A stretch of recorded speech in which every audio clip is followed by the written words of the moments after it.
Hey, welcome to this episode of Ruff Talk VR. Today we're talking about a game. Bear with me if I make any mispronunciations, but it's called Per Aspera VR. It's a port of a flat screen version of obviously the same game. If it's Called a port, Per Aspera. yes, without the VR. Without the VR? I noticed it was available on Steam, and there was even some DLCs and stuff like that. But this is the first I had heard about this game when I saw it on the coming soon. It's made by, I'm definitely going to mispronounce this because there's some like accents over. There's an O in this with two dots above it. Funny symbols going on in these words. Yeah, I'm not going to do the best, but it's Tlön Industries is the developer, and it's published by Raw Fury. I'm confident in my pronunciation I think of Raw you got Fury. Raw Fury down pat. Definitely. But I saw two dots above the O in Tlön Industries, and I said, uh-oh, that's not going to go well. Tion? So Tion? bear with me. How that would be. But, you know, we saw this game on the coming soon page on the Quest store. Out of nowhere, very little like marketing or promotion of it.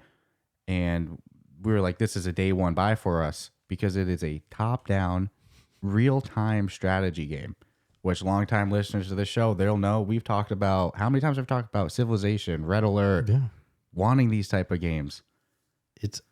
There will be a disclaimer on the review. Yes, we're biased. We're beyond biased. We're like stupid biased about it. Just because it's a genre that we both enjoy in flat screen and PC. So my first gaming memories as a young little odd was a youngster playing Dreamcast as a console and Red Alert on the computer. Yep. So it's like, man, this hits early days of my life. I've continued to play top-down strategy games my entire life. Like, they're always my favorite.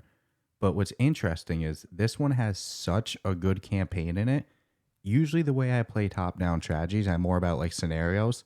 I'm more about like the sandbox mode. The skirmish matches. Yeah. Yeah. Sometimes they have like a built-in campaign, but I don't know. They never really get me. The scenarios in them, you know, it's not what captures me. In this game, there's a campaign mode and a sandbox mode. And the campaign mode might be the best campaign I've ever played in a real-time strategy game. VR or flat screen? I'll say for story-wise, yeah. I'd say it's probably one of the more in-depth I've ever seen, especially since... Oh, you want to keep playing. Well, and you get to make decisions. Yeah, I don't know how much they impact in terms of like your dialogue. But it makes me feel good, you know, like I'm really more than just part of the story than just by playing it. I'm also part of it because things are being, and I have to choose my answer and I believe some of those answers are loaded. Yeah. So as a real-time strategy, long-time fan, I was confident I was going to like the gameplay, but I didn't think that the story was going to capture me as powerfully as it did. Nah, I'm not going to lie. I thought based on being like space building simulation or planetary based simulation, like it doesn't need one. You know, I've got a Mars simulation game I've got two of them actually for the Xbox, and one of them has like really no fucking story at all. A lot of times these games don't. You got to colonize Mars and figure it out, and you go okay. Where this one was really the first one I've played like this that actually had like a real story. Yeah, and it's not just a hold your hand guide you step by step of how to, do what you need to do, but which it does do as well, but it's, as we said, a very well done story. But I skipped a couple things. The game did just come out on the official MetaQuest store with a shadow launch. Like I said, we saw it pop up on the coming soon, but I really didn't see much hype behind it. No. And it came out February 9th, so a week ago. A couple weeks ago. Yeah. It's got a 4.6 overall. And here's what's interesting. This game is on the official MetaQuest store, and I was actually disappointed to see it only has 14 total total reviews and 19 written reviews. And it's like, damn, the game deserves a lot more love than that. And I'm like, am I like the only person that loves real-time strategy games? I didn't know it was so niche. No, because it's definitely a strong market. It's just, I don't know if people have heard about this yet. I'm actually going to attribute it to the quietness in which this was brought forward and not, like an in your face and all the Discord channels. And, I mean, I would have liked to have known months ago that this was, coming out. Yeah, I saw it. Like I said, I saw it pop up on the store, but even the limited, I'll say not hype, but marketing of it, it didn't really Mm-mm. capture what the game is about. I just knew it was going to be something it was, real-time strategy. You know what it was? For me, it was a blind stumble Yeah. on the coming soon. I was like, oh, what is this? And then, I mean, but again, part of the biasness, just in the description of it, you know, it became more of a take my money, please type of situation. And I mean, beyond it being just a real-time strategy game, you kind of alluded to it. The concept of the game is you're on Mars. You're like this AI intelligence, obviously, you know, AI intelligence is in AI. You're this like AI entity, I guess, but your goal is to colonize Mars. Your artificial consciousness. Yes, not just artificial intelligence. No, you're one up from artificial intelligence. Now you're artificial consciousness. So you need to colonize Mars, but you also need to terraform it in order for it to be an Earth substitute. You know, you need to get oxygen levels to a certain point. You need to get carbon levels to a certain point. You need to get the temperature to a certain point. You need to get the pressure to a certain point. To a certain point. And so it's cool. Like you start and you see Mars as Mars. It's, you know, it's just barren. It's empty. And as you terraform it, you see this planet come to life. You know, you start to build colonies. It's so freaking cool. But do you think that it's issue free? I would say in the conquest of solving Mars, of terraforming Mars. No, humans are humans. So this game's story, they do a good job with like, you know, just having a story, but kind of balancing like a moral and philosophical aspect of it all in there too. Yeah, I'm treading real light on so what I'm hard going to say about the story, because there's some spoilers that could easily pop up. Yeah. Yeah. So, but compelling is, you know, yeah, humans being humans. That's the only way, that just to be vague, you know, hey, if what would happen if we went to go terraform Mars right now with, you know, the way human beings' personalities are with geopolitics, how do you think it would go? Well, it's crazy to me with the actual, like, take away the political side of things and just the actual human terraforming. Okay. Terraforming aspect. It's like, it almost seems like they're letting you do it with a lot of today's common knowledge of like, well, you could do it if you really wanted to do it in real life, you could do it by using this method. And it's looking like they've taken a whole handful of those methods and giving you, as you have to do that, by the way, but giving you those as the options to terraform it. Yeah, it's so cool. And the game's campaign, you know, they teach you the game, obviously. It's not really like a tutorial. The campaign is very long. You know, you have the whole planet of Mars to build on, and you can like drag and move the planet, zoom out to outer space and really see it. And it's the whole planet of Mars. It's quite a big build area, but you only have a certain area unlocked to start. And as the story progresses and you do certain things, you'll unlock more areas to build on. Different sectors. But what's good about that is it stops you from going crazy at first. But there is a building limit in this game that you can increase by doing upgrades where you have kind of like a skill tree that they break down by, you know, category like science, engineering. Biodome. So one of those you can increase your build limit, but there's an overall build limit that you'll hit. It's like 450 something. So I kind of messed up and I built so compact at first until I progressed in the story. And like, I was like, dude, I don't know, all my stuff is tight. If I could restart from the beginning, I would be much more spacious in my building.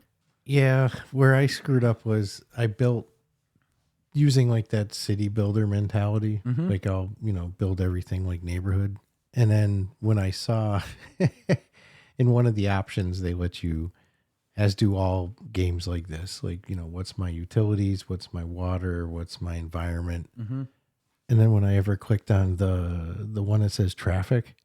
Oh, did you see a shit ton of stuff red? I saw a bunch of red lines everywhere because they give you like interconnecting lines to all the different representative roads. Yeah. Whichever, since it's on Mars. But yeah, roads is good enough. And then I'm like, oh, so I probably didn't. And then when I also made the connection that your game's not going to take place in some little humble little neighborhood you've built for your colony. You're going to branch out like the full size of freaking Mars. And then I'm like, I really wished I had spaced out things to the max. Me too. And just been able to take advantage of the exploration part easier. Even my like you know, what is it, SA1 or whatever, your first area you build on is so like megatropolis densely packed in comparison to all my other build areas. Oh yeah, because you get smart halfway. How many times have we said, dude, I really just want to start over, But I don't want to restart the campaign. but I don't want to restart the whole story. So I'll be honest Nor with do I want to knock everything down and rebuild everything. No, and I'll be honest with you. I thought the campaign was going to be short. And I also thought, like, all right, the campaign's going to exist in a couple of these areas, and I'll be able to build on the whole planet in Sandbox. But they're not going to make me, you know, go over the whole planet in campaign. I was wrong in both. The campaign's long, and be prepared to build all over that planet. Yeah, and you have to mine everything. Yeah. So you've got like, they do it great because you have like, for everything you can mine, there's a factory. So you might have like a silicone factory, a food factory. And then there's Dude, I can see you struggling. So it's like, it's like you have an ice mine. So they have like, you need ice to make food because for whatever reason, that's the case. And you need ice to also provide to your colony because the colony takes food and ice. Correct. And water. I'm sorry. Some colonies take water, some take ice. And then you have carbon, but the carbon will get used in a factory and it might make electronic parts. And then you have steel that you need, but to get the steel, you have to mine the iron. So then you have aluminum, you have chemicals. Yeah, so man. you have to balance your locations of your mines, which you don't get to control where the mines are. No, and your mines, if they're too far away, it's what I love about these games. They don't just let you aimlessly mine it because it'll tell you, you know, hey, there's no power, there's no maintenance. I mean, you got to connect your world to it. So your world is constantly branching out, not for the sake of its own development, but mine grows just to the sake of getting to a new mine. Yeah. Oh, because you're going to need to eventually build all over the whole planet. And dude, anytime there's these games, you know, they're difficult to explain because they're so complex, and always couple days into playing it, I always regret how I started exactly like with this one, but exactly what you said. I'm not restarting the campaign. So I'm stuck with what I have. Not this go around. No. They do have sandbox mode though. Yeah, which is like, man, again, I thought the campaign was going to be so quick that I was going to spend the majority of my time in sandbox. Not at all. Nope. Well, the campaign's really good, and the way they do it is they start you slow because if you're playing at the point, you know, by the end of the campaign, things are just crazy. If you hopped into that play session, you would go, this is too overwhelming for me. Oh, fuck yeah. But they start, you know, they have you have a landing pad, which is where your AI entity landed, and they're starting to build stuff. And then they teach you to build worker hubs, worker factories, which provide workers to build things. And they even tell you right in the tutorial, like, hey, that's the quickest and like cheapest and most efficient way to expand your area. If you're just trying to do that method. Yes, they're pretty much saying like it. I do hubs everywhere. Yeah, I balance hubs and factories. So then they teach you that, and then they go, all right, you know, go mine this resource. So you just, again, you don't get to pick where your mines go.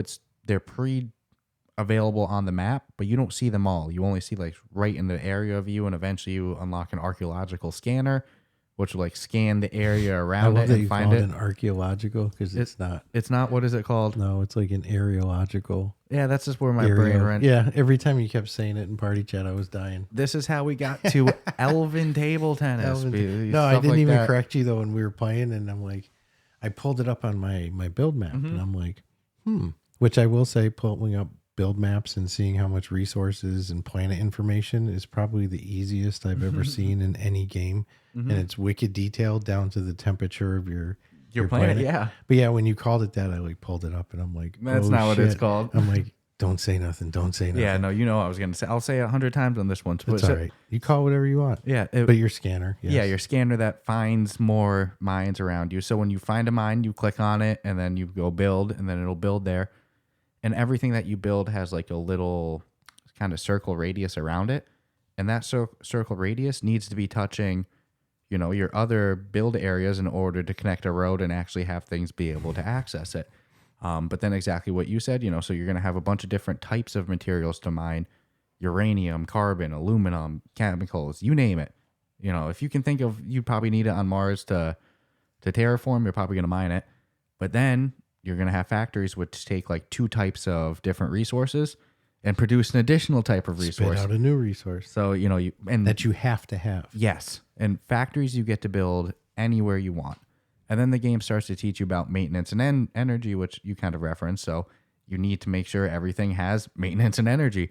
So you have different views in this game. You have one screen you can pull up to build things, and then another screen you can pull up to like change your views, where you can view, the traffic layout of the area. You can view how the area is doing in energy, how it's doing in water, how it's doing in whatever. And again, with the controls, they do you It's want so to build, user-friendly. press your X button, pulls up your build menu. I click the wrong ones all the time. Really? Isn't that funny? Yeah, still. Press your B button and it goes back or cancels. Mm-hmm. I mean, it's like, again, the trigger button opens up, or your left trigger button, That opens not up trigger, but the grip button. the bottom grip one. button, The bottom middle trigger. finger button. That'll open up like your resource menu, and then from there you can go to your tree leveling, your upgrade menu. Mm-hmm. So Yeah, I found the user function. Somebody might be visually thinking tree leveling, especially because we're talking about terraforming. But skill tree, tree. the That's level the word. upgrade. Thank you. But yeah, so then they start to teach you about Hotboxing. maintenance and upgrade. So to provide maintenance, you need to have a maintenance facility. Go figure. So you'll build it, and you'll see a huge circle area. When you go to place the maintenance facility, and when you're in your maintenance view in general, and the circle is representative of the area covered with maintenance. Go figure. So you really got to make sure your whole area is covered with maintenance. And then energy is the same way. There's a couple different energy supplies. You start with just solar, then you'll get wind and, nuclear, thermal, as you progress in the skill trees. That's how you unlock all that stuff. But then, so they teach you about energy functions in the same way, in the sense that, you need to cover it in that circle radius, but you also have a total energy consumption and, usage as well that you can see in your like resource panel. And it took me like a week to realize, like, if you hover over your energy, it'll say, let's say you're plus 200 units of energy that they use. I don't even want to sound like an idiot guessing what that was. So you hover over it, and then it breaks down, you're getting 200 from wind, 400 from solar, 200 from thermal, And at times, dude, I'd be surplus of energy, which you can build batteries to hoard the energy and hold your surplus. So if you ever do go down, boom, you still have some battery or some energy. But I'd be like, why am I going so plus to minus? But then I realized it gives me the breakdown. I was watching it, and at times of the month, I'd have a bunch of wind energy, and then it would go down, or a bunch of solar, and then it would go down. And I would go, oh, that makes sense. At time, your planet is going to be getting more sun, at times more wind. Yeah. So you have to balance your different types of energy to make sure that even when one energy is at its lowest, that you still have enough total energy, to support your entire civilization. That's something I wish I realized earlier. When I eventually unlocked the battery ability, that's when it didn't matter anymore. Because if you just build enough batteries. Yeah, because you'll at times hit such a surplus. Oh, Jesus, yeah. But if you right don't. now, I think I'm plus 800 on power. Mm-hmm. But again, I just build batteries everywhere. Yeah, so maintenance and power function similar in the circular placement thing that you got to cover it, but then energy has the additional total consumption as well. So that's how they start you, and then they kind of, teach you about more of the different types of factories. You get kind of space projects, so you get to build spaceports, which then unlock, again, the ability to do space projects, which the first one that they have you do is bringing colonists to somebody's got to work here. Yeah, you don't Can't all be robots. You don't start with any colonies or anything. There's no people there. You're just building factories and mines, and it's drones and robots. You are legit terraforming Mars as a AI entity. But at some point, the goal is to bring colonists, right? So you'll start to build small colonies. Then you can unlock bigger colonies in the skill tree. And then, you'll unlock a bunch of different other type of cool special missions that are there's a little spoilish if I start to list them all off, because they might intertwine with the story. But I will say that that's how you unlock different sectors, is through those different, satellite space missions. Yeah, you cannot. Well, at least in the campaign mode. That progresses the story. It really forces you to do every single thing that Mm-hmm. you would ever think of doing, like all the space stuff. Mm-hmm. So, but And colonists are again, they don't make it hard to. They don't make it hard to learn at all. no, and there's no real losing. I mean, I guess if your colony failed so Well, bad that it wasn't getting up, but then just delete everything. No, You know? you could lose in the sense that like I ran out of resources because I was building. I don't know what the hell my problem was, but I was building too much shit too fast. Oh, dude, that's my current. Boom, boom, boom, boom, boom, boom, boom, boom, boom, and I legit never paid attention to all my mines, which at this point I probably had over 20, 30 different mines, and I saw that the majority of them were empty. I'm like, oh shit, what do I do now? And that's when I think I said to you, like, I have a feeling I majorly screwed up. And I've seen other games like this where, you run out of food. And in this game, if you don't have food, your colonists aren't going to stick around. No, they're going back to Earth. The next rocket ship leaving Mars, they're fucking on it. I love it. And they're probably going to tell everybody that wants to go to Mars. Yeah, don't fucking go there. You can go, but you're getting no food. So whatever you eat on the rocket ship is what you get. The guy doesn't no food. So I envisioned like my whole city collapsing. And then I sold off because you can scrap all your unused properties per se. Like if a mine dries up, you can scrap it, and then you'll Or get if a it gets little hit bit by a of meteor. yeah. And then I used the scrap to be able to invest it into what I needed to. But I questioned what would have happened. Eventually, everybody would have left. There's some other factors involved that could have wreaked a little havoc, and then there's even other factors that could have potentially happened that would have made it worse. So I don't know what would have really happened. Yeah, but I mean, it's not the. But I get what you're saying, though. It's not designed for you to go in and fail. stress loot. Yeah, You're going to advance. if you do what you're supposed to do, and Don't they make it don't very advance clear, too fast. No, just follow the But here, follow the rules of the AI. and here's the thing: you might go, You'll well, be fine. I just want to be the robot that rules Mars by myself. Screw the colonists. I don't care about them leaving. You need colonists. Colonies produce research points, which the research points is how you upgrade things in your skill tree. So you'll see when you go in the skill tree, you're producing, 70 research points a second, whatever, or a solid a day, whatever their unit that it's going up as. But you can see a little measurement of it. And if you have no colonists or they start to go down, so is the speed that you produce research points. So you want a lot of colonists there. And if you look at your resource tab, like you brought up, you can see your total amount of colonists. It'll show you how many you have and what's the max amount you can have, which, just like build space and other things, you can upgrade to your max amount of colonists in the skill tree menu. So you need colonists. And there's a couple different colonies. They start pretty small. Then you can start to build bigger ones. You can build like a dome one, which needs water, which they'll teach you how to build water systems. Because dome cities need that. But here's the thing.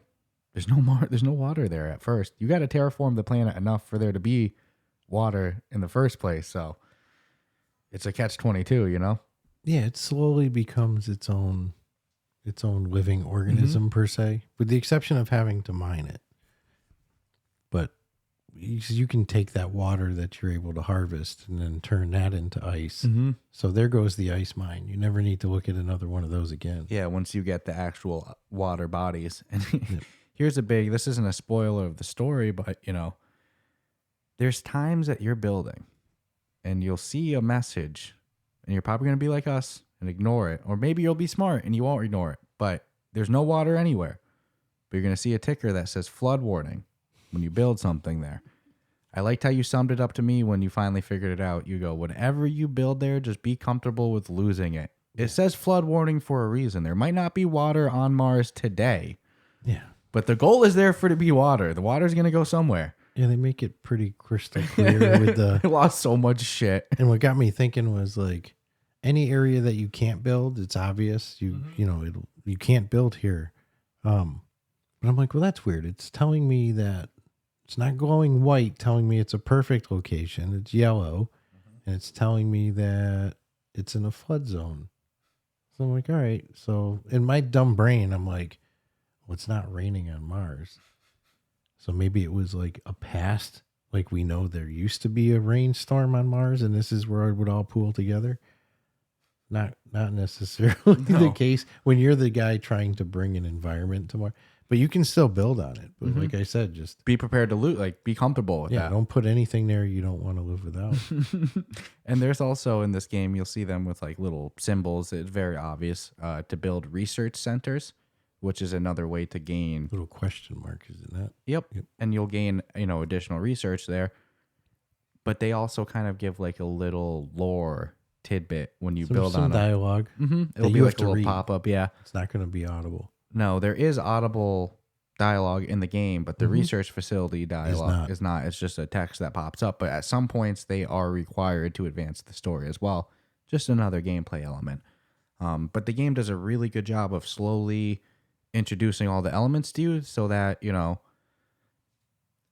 after a couple hours, you're doing it all. The game's fully unlocked.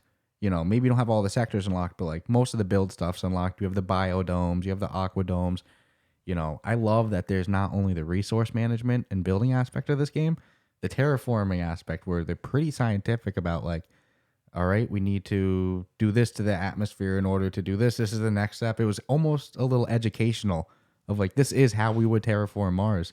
Yeah, especially with the methods that that you're tasked with doing. Yeah. To like bring in the different, the different oxygen or the nitrogen. It's like these are theories I've seen discussed with like, well, this is one way we could really terraform Mars, and this is another. And it seems like again, like they took them all and said, well, here's one of everything. And your AI is programmed good that it's like, this is what we need to do next. We need to get the pressure to this. All right, now we need to do this. It's not just like a checklist. Yeah. It's very, you'll know what your next task is. So the gameplay of this game with all the resource management, there's some combat in the game that isn't available right away. And I was almost hesitant to even mention because it's not available right away in the story. But it does come in, fairly quickly. And it's a whole skill tree tab as well. Yeah. Is the combat. So it's hard to not mention. I figured out when I looked at all the skill tree tabs when I saw military or one. Well, it wasn't available at first. No, it unlocks. Yeah, it's it's hidden, but you can see that there's going to be another skill tree. And it comes early and it is an aspect of the game. So I have to bring it up. Just if you start playing and you don't have any military, it comes along in the story. But again, the resource management, the terraforming, all of that is so much fun. So they knocked it out with the gameplay. But then the story in the game, where there's almost like two different, main campaigns going on in the sense that you have your terraforming mission. You need to terraform Mars. And it's, again, like I said, hit this, then do this, then do this. But who created you? You're on a mission. Like a space organization sent you to do this. So you're going to talk to, the people in charge of the mission. You're going to talk with the colonists, the leaders of the colonists. And they have their own human side to them too. There's a kind of like a storyline there as well. So you have two kind of campaign storylines. You have your terraforming Mars, but then you have the kind of social dynamic of humans are humans. And and you're I can't tell you what, but just no, just know that you're AI and you've got a job to do, but at the same time they'll be asked human questions, and you choose to answer answer it as a human or answer it as like more of a Mr. Spock, logic based whatever. Yeah, and all this is voice acted. We said the research center stuff you unlock isn't, but all this conversation is, voice acted. And in the dialogue, you'll have the opportunity to kind of do what you said, do I be more sentient? Do I be more AI? Do I acknowledge that I'm not real? Do I try to say that I am a real person? But then outside of the dialogues, you'll also do like self-reflections as an AI. Yeah, self-thought. Which that's a little creepy. That's where you can really choose as like in your story, how do you believe? It's reflection. So I don't want to give spoilers. Yeah, and I don't think anything you choose changes the overall outcome. It No. just probably changes the audible dialogue for short term that you'll hear. And It's still going to play out the same. And what's cool about the research centers and stuff in the story, it's like you're not the first mission ever to attempt to terraform Mars. I mean, even in real life, we've sent things to Mars. There's been Mars rovers. So you're going to find those. Allegedly, man. Allegedly. I got a problem with this because the planet's can't get it round. into space if the Earth is flat. Yeah, you what's know? up with all this round? This is a No bunch disrespect of shill. to flat earthers, all 15 of you.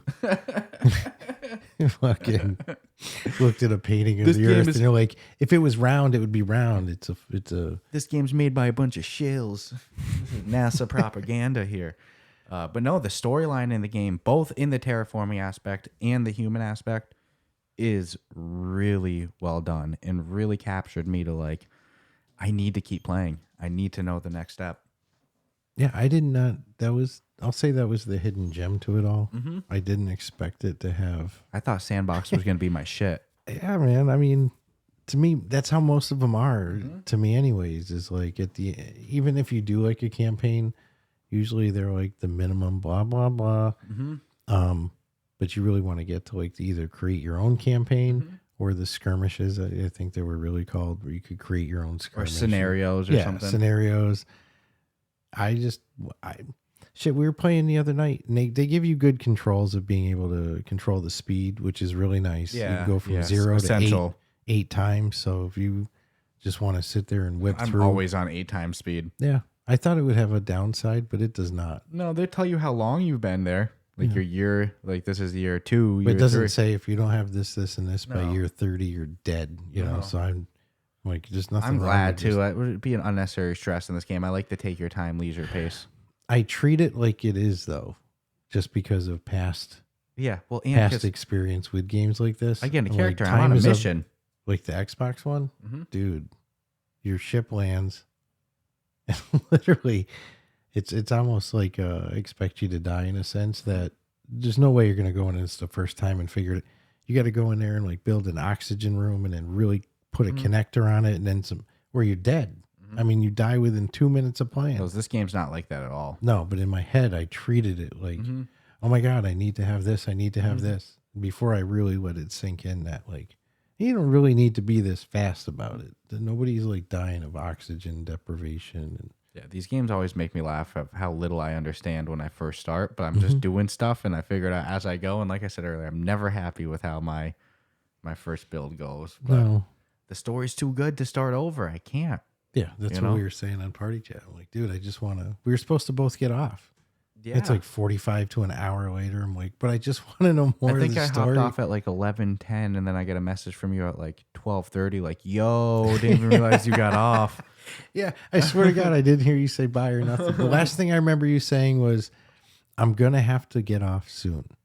And I said, okay. And that's like literally the last thing I remembered with And your then I voice in it. I wake up the next day, I have a message at 12:30, yo. Yeah, I looked at the clock like under the nose thing a little. Like, Like, holy shit. The game's that good, It's though. after midnight. This is like I'm plugging in my Kiwi head strap with because like I'm hooked Oh, on yeah, it. dude, no way. It's so hard to hop off. I'll be like, I'm getting off soon, and then 20 minutes later, I'm like, fuck it. Only thing that sucks is it's like, admittingly, it's a niche market for these type of games. So it's like, just like on the reviews, you can tell people who don't like these games bought it because 7% of them are 1 stars, but not one of them a written review. And I don't see how you could be a fan of a real-time strategy game or like the genre and dislike this game. Well, that's the 80-something percent. Yeah. 5 stars or 4 stars. I'll say, okay, it's $24.99 on the higher side of VR games. Sure. But I'll say for any real-time strategy fan, it's worth every penny. It's like it's a must buy if you like that genre. If you're a fan, it's right on the money. But if you're not, It's probably not the game to introduce you to the genre either. no. I mean, maybe actually because it's got a nice campaign. Controls are simple, but I don't know. I'm always skeptical of It's a tough sell. I mean, I don't know if there's any real-time strategy game that I would say this is the one to introduce you to the genre because they all are kind of, they have that initial was a like, great whoa. one? It just popped into my head from way back in Crush, Kill, and Destroy. I don't think I ever played that one. KKND. I bet you there's not a ton of people who remember. It was great. It was a good one. It was really good. Dude, these games It were was so good. As I know far that- as like building troops and shit. And there is that weird vocal minority of, VR users that, they'll say that this isn't real VR or anything like this. That's top Absolutely down. correct. They'll say it's more, 3D gaming. Cool beans. I love top-down strategy games in VR. Love them. First time we played one in VR, we were like, wow, this works. Love them. Who would have thunk? You name it. Deism, Iron Guard, this game, Per Aspera VR. I love them. I think it's just it's a niche market. Mm-hmm. It's not going to be, like the Beat Saber crowd. Yeah. Like I have Beat Saber, you have Beat Saber, everybody's got Beat Saber. Mm-hmm. But your grandma's got Beat Saber. If you're looking to fill an itch in that genre, then this game's definitely got you covered. Oh yeah. And then some. I mean, if this game was out the day when I first got my headset, it would have been a day one buy. If I was like, dude, real-time strategy game? Yeah. I was looking for these type of games when I first... I was just remembering how we used to search for shit back then. I was like, wait, I remember us even being like, there's no real-time strategy game? I know. Like, what? But now look, we got... Remember Eternal Starlight? Mm-hmm. So that one is so good. That was like the shining example of real-time strategy. That was the one that I think that Iron Guard was good for tower defense. Yeah, because it's like... Fucking love tower defense. Yeah, I'm sorry. Everybody's entitled to opinion, but this is VR to me. I want more tower defense games. I want more top-down strategy games like this. This game gives me so much hope. It's selfish, It's so fun. Gimme. The resource management, so good. The story, so good. Terraforming Mars, so fun. Your actions, your decisions are impacting the planet. You want to feel like Elon Musk? Now's your chance. Right? And he's just going to have a female voice. And you get a kind of a connection with your AI entity because you're choosing the dialogue choices. So it's like, it starts as, its name is Amy. But I play it as I'm Amy. Yeah. Like in my head, I'm like, I don't care that it's, who's talking to me or the fact that Amy has a female voice. I'm like, no, that's me. 100%. And the game is so good. So it's like, by the time that you're deep into it, you've done how many dialogue choices chosen by you? Oh, Jesus. That character is representative of your thoughts and your... you have a little connection with Amy. Wouldn't it be messed up if after, the whole game, there was some hidden thing where it could produce a report, send it to you in your email about what kind of personality and person you really are? You, my friend, are a scumbag. That's how most of my reports would go in these games. Sometimes, you chose robots over flesh. I never, I'll say, react how I would in real life. Exactly in these games. Like, remember when we had Cities VR and our citizens were fucking getting fed shit? They're getting shit water to them, and they were dying, getting sick, and it was just necessary. We were placing cities near treatment areas. I would never do such a thing in real life, but in a video game, what needs to get done?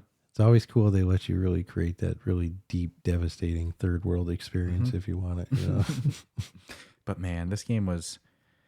I had kind of some high hopes with seeing a Mars real-time strategy game. Was not expecting the terraforming aspect, and no, I wanted this one. I wanted this one as soon as I saw it. It was I knew because it's my style of gaming. I enjoy it. Yeah, like we said in the start, biased.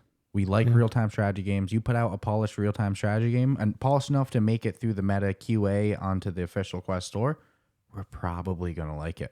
Probably going to like it on App Lab. Most likely. Oh, I would have, if this was on App Lab, I would like it just as much. It makes no difference to me, but I would just said, if it, nonetheless. The game's freaking good. The game's good. It's biasedly good. And I'll say, there's few things that you can do as a consumer besides buy a game, but to really help a developer on the store, if you like a game, drop them a store review. And this is a great game, a great example of it. It's got 14 reviews. Leave a review and just say Ruff Talk said to leave a review. Yeah, don't say anything else, but start good. If you like real-time strategy games, it's a must play. And if you enjoy it, definitely drop them a review, because seeing 14 total reviews for a game this good is criminal. Yeah, you know what though? I'm going to put that on. I will put that on them on this one. There's no marketing. No marketing. Again, I'll always say it. We've even semi-hoard ourselves out when we can, is you need a community manager. I mean, full-time developers don't have full-time hours to spend dedicating to pumping it down everyone's throat. And marketing is essential.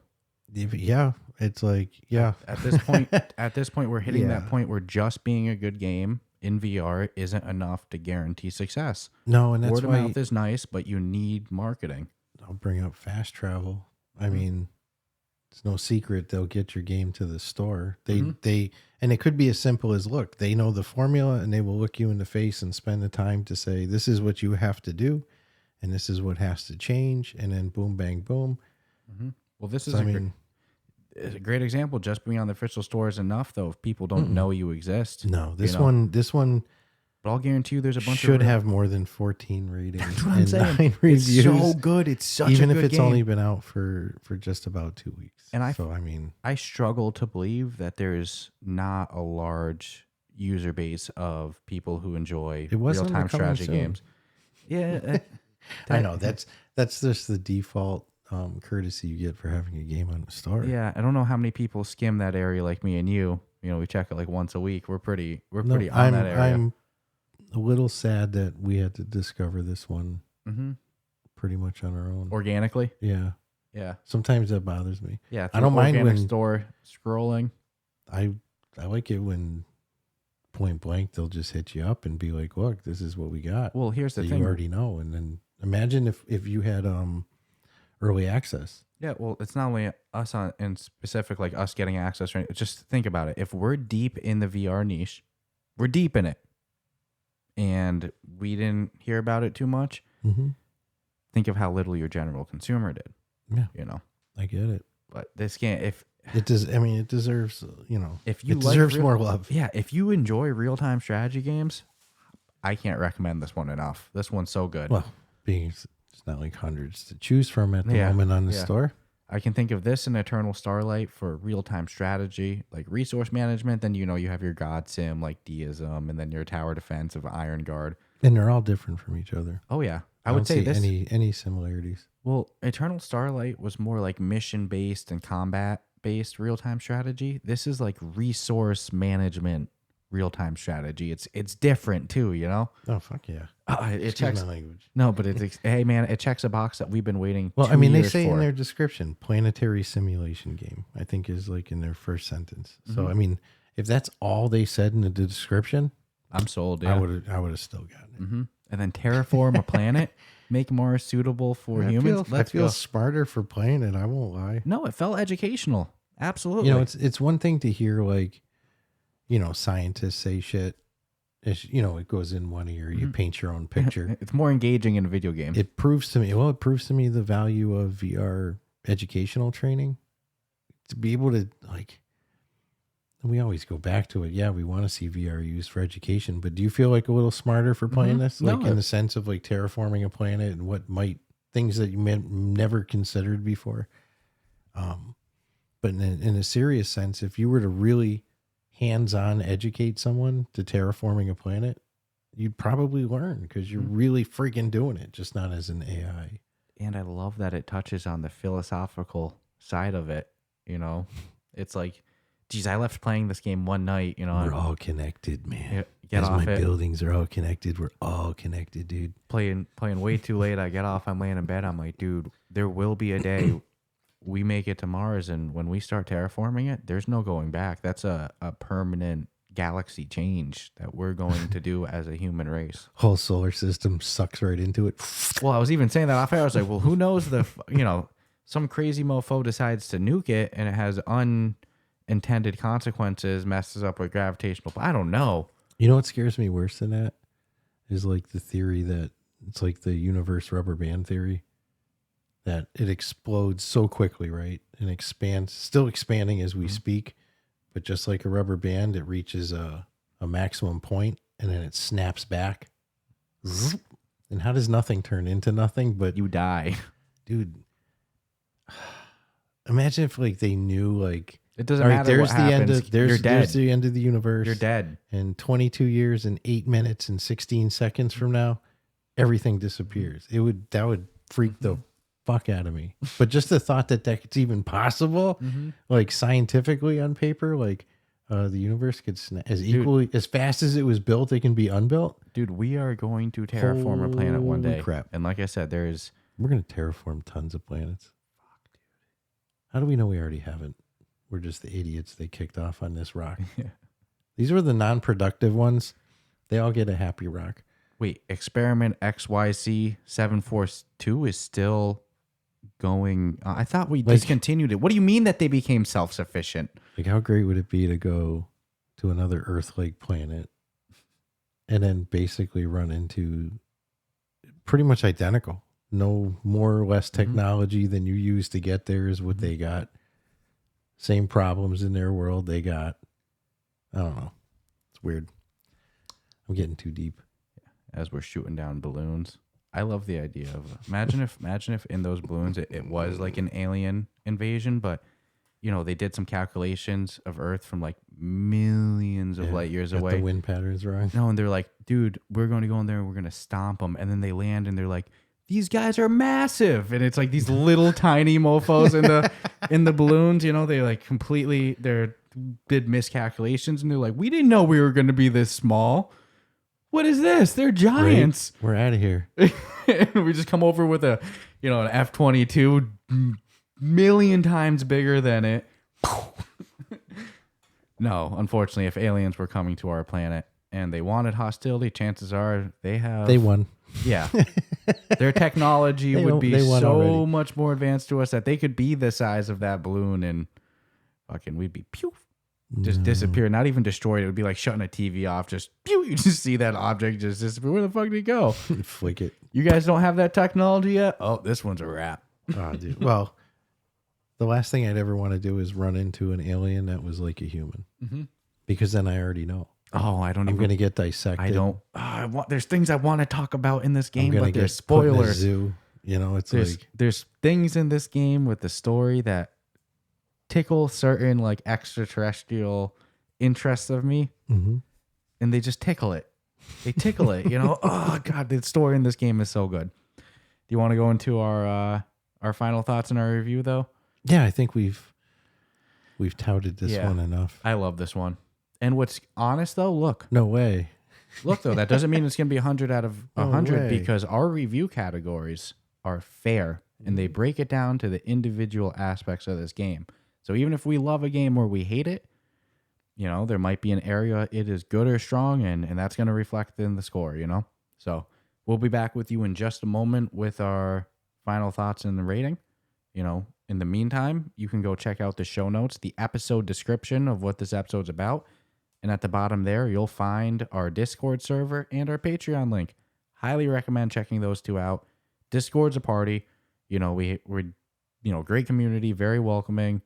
Game meetups. We'll teach you how to use Discord, all that fun stuff. Patreon, you know, we have a little bonus tier in there for Discord as well. That also gets you an on-air shout out. You can support in other ways there too. So check out those two links and we'll be back with you in just a moment after a word from our sponsors.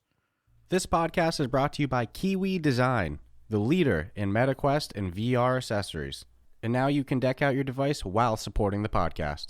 The MetaQuest 2 is a great headset, but do you ever feel things could be a bit more comfortable? Well, we have the solution for you. With lens protectors, controller grips, face covers, head straps, link cables, headset stands, and more, including my two personal favorites, the top version controller grips with added weight and an extended handle, and the Kiwi upgraded Elite strap. Let's be real, we've all whacked our controller. Don't be the guy messaging Oculus support for your own mistake or waiting weeks for an out-of-stock controller. Visit the link in our show notes to prepare yourself today. After visiting the link in our show notes, make sure to use the promo code Ruff Talk VR at checkout, all one word, to take full advantage of your savings. And make sure to click the link in our show notes so the podcast gets credit and you help support us. Remember, whatever you need, Kiwi has you covered. Hey everyone, sorry for the interruption, but we have a special public service announcement. Manscaped now has beard products and now a brand new nose and ear hair trimmer. If you haven't already heard, the leaders in below-the-waist grooming are traveling north of your South Pole with their revolutionary Beard Hedger Pro Kit. Plus, they've now launched the brand new Weed Whacker 2.0, which confirms they have all of your best tools for your hygiene toolbox. Time for you to upgrade your toolbox by going to manscaped.com and using our code RuffTalkVR for 20% off plus free shipping. Gentlemen, meet the Beard Hedger Pro Kit. It is the ultimate package that makes it easier than ever to craft your signature look. It all starts with the Beard Hedger. This thing is an elite beard trimmer. The Beard Hedger is tough on hair but smooth on your face, leading to single stroke efficiency that brings satisfaction one stroke at a time. This waterproof cordless trimmer has a rotary wheel that gives you 20 hair cutting lengths, all with one guard. So no more messy drawers full of extra add-ons. The Pro Kit also comes with 4 dermatologist-tested formulations for your post-trim care. This includes Manscaped's beard shampoo and conditioner, beard oil, and beard balm to moisturize, style, and shimmer your new beard. Plus, the kit has 3 free gifts: a beard brush, a comb, and scissors. With a nice beard, you think your face is perfectly groomed, right? Wrong. You need to keep an eye out for those tough-to-trim ear and nose hairs. The brand new Weed Whacker 2.0 offers improved blades and skin-safe technology with a no-tugging guarantee. It's never been so painless to mine your manholes. Now that you have your face looking great, you must try Manscaped's Performance Package 4.0 for the full body grooming experience. Good news though, the Performance Package 4.0 now comes with the Weed Whacker 2.0 and all of the other below-the-waist grooming products Manscaped is known for. Your significant other will be delighted to see you covering all bases, if you know what I mean.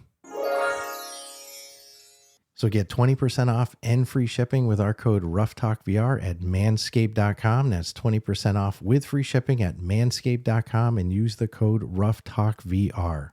Always use the right tools for the job with Manscaped. So, last week, I went first, right? Yes, sir. Okay, we're getting better at remembering. Yeah, last week was Drop Dead the Cabin. So, like always, we have 5 categories that are broken down 1 to 20, with a total of all 5 categories making up the final score. We got gameplay, aesthetics, functionality, replayability, and value. So, you can take the lead. Alrighty. It's a 0 on gameplay. I hated every second of this. It was like pulling fingernails out.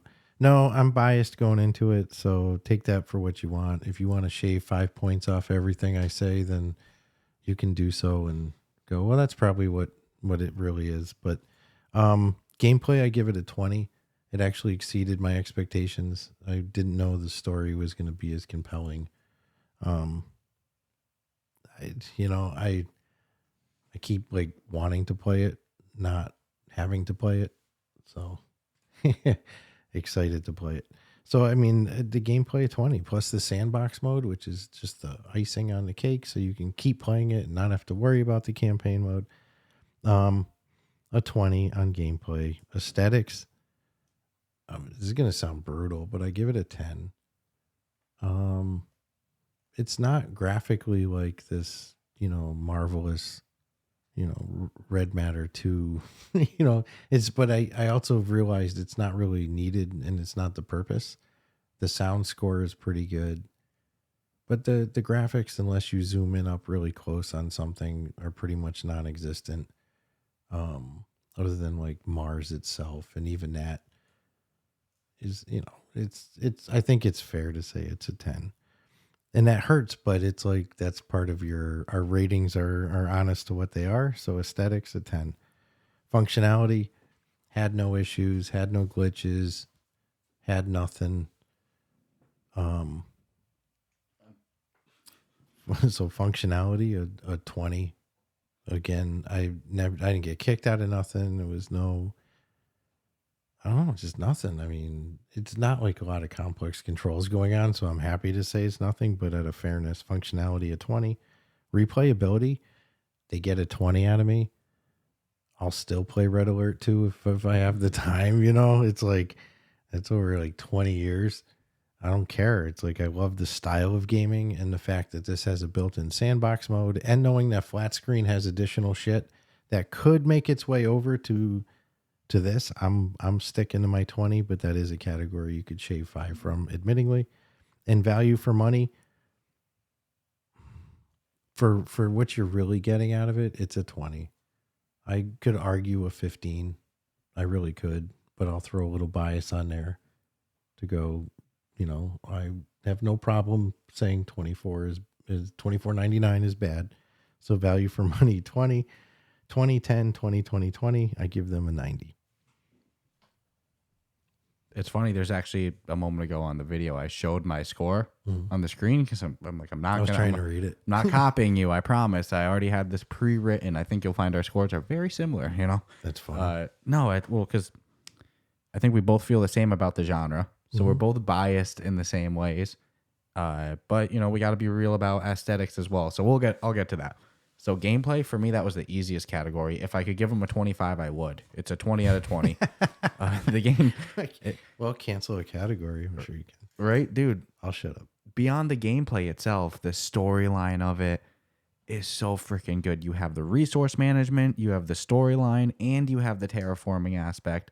A little bit of military. You know, the combat's honestly not even my favorite part at all. It's all the other aspects. Gameplay, 20 out of 20. Again, probably the best story mode and campaign and storyline I've ever seen in this genre. So huge props to them there. Aesthetics, promise I'm not copying you. It's what I wrote before we started this as well. 10 on aesthetics. It sucks. I wish I could give them a 15. You know, it's really not bad graphics. It's just, you know, if there's any area in the game that it's not stunning, it would be graphically, but I understand because it has to run on the Quest 2 and you have they let you build 450 things. Dude, dog, all over the planet Mars. And I mean, you get to move around. It's the planet Mars. I can't stress enough. I don't blame them for having the graphics they do, and nor do I think it actually takes away from the experience at all. You know, one might say, oh, they have an amazing soundtrack. Could have used that to go up to a 15.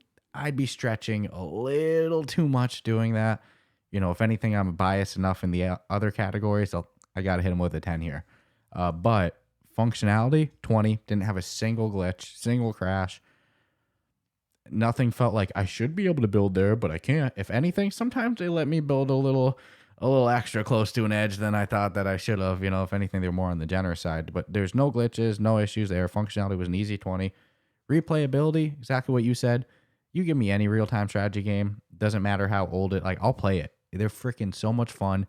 I would redo the whole campaign in this game, and beyond it, even then you have the whole sandbox mode as well.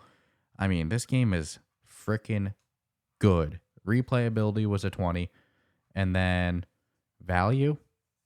You know, this is probably the category my bias will shine the most, because if you've never played a real-time strategy game before, you know, 25 might seem steep, but if you're somebody who knows that you like the genre, like me for myself, this game to me is a 20 out of 20 on value, worth every penny. If you know you like this genre, freaking, this is a must play. Like, I've been waiting for this type of game in VR, and it checks all the boxes. They did such a good job. So if you like real-time strategy games, you know, that's going to be important to know in that value category that I'm a fan of them. That's why I'm giving it this, but 20 out of 20 on value. So the only category I took any points was 10 off on aesthetics. So 20, 10, 20, 20, 20, 90 out of 100. I think that's fair. Yeah. So if you wanted to say, well, game's good. Take away your biasness, it would be an 85. Mm-hmm. Because I could see an argument for value being a 15, but yeah, for me, it's a 20. It's worth every penny. Yeah. Trying to think back to some other reviews where I did gig them. Well, I gigged Drop Dead last week to a 15, you know? So if somebody want to be, oh, dude, stay consistent, but I don't know. I'm getting so much playtime out of this game. You know, I love Drop Dead. I'll still pop into that with you, but I'm not done with this game. Like, no, not even close. No, to me, it's one of those things that's what I like about the sandbox is like you can keep going back to it. Mm-hmm. If you're forced to just do a campaign, there's always sections of any campaign where you're like, I just don't want to do that again. Mm-hmm. Dude, this last like 3 or 4 weeks in a row, it's been just some of the best games. Yeah. It's been 2023. I'm having too much fun, dude. Which is nothing wrong with that. No, I had a feeling it was going to be like this, but it's great to live through. Like, it's great to actually have, and there's still so many games that are announced. Like, if you go and you Google, you know, VR games coming in 2023, you know, you'll find some good lists, and like, there's been so many games announced. You know, you mentioned on Monday, Ghostbusters going to come this year. Oh, I can't wait. We're waiting. So this game is going to hunt me some ghosts. But in the meantime, we finally, on the list of game genres and types to have, we can check the box of a solid, you know, real-time strategy resource game. Eternal Starlight was the combat. That was more of the military side. Now we have an actual base building resource one, and it is so satisfying. Again, the terraforming a planet thing has me hooked. Plus the story, and it's freaking cool. And I already know 100 things that I want to do different playing it from the beginning again. So they got me hooked. Oh yeah. Hats off to them. No, I'll keep playing it. And like I said before the break, if you enjoy the episode, subscribe, rate us 5 stars, go join our Discord community, go join our Patreon community. You know, in our exclusive Discord chat for Patreon subscribers, which again, you don't have to pay to get into Discord. It's open to everybody. Please go join. It's a fun time. But if you're a Patreon member, you get an exclusive chat too. And we do, you know, special giveaways and drop some news just for them as well. So it's fun place to be as well. And Travis, you got anything else to throw in this week? No, I want to get back to my planetary building. Yeah, but that was actually me dropping the pen. It's funny. I dropped the pen and you were like, fucking. I looked around. Usually I'm doing Yeah, I think last week you dropped it twice. So you defaultly assumed it was you. But no, that was me. No, I'm good. I'm good. No, this was a great game. You know, This was an easy one. yeah, everything I wanted and more, and I'm not done with it yet. You know, I'm ready to review it, but I'm definitely not done with it. So, yeah, hope you enjoyed this episode. Subscribe, rate us 5 stars, and stay tuned for next week. Ciao, ciao. Take care.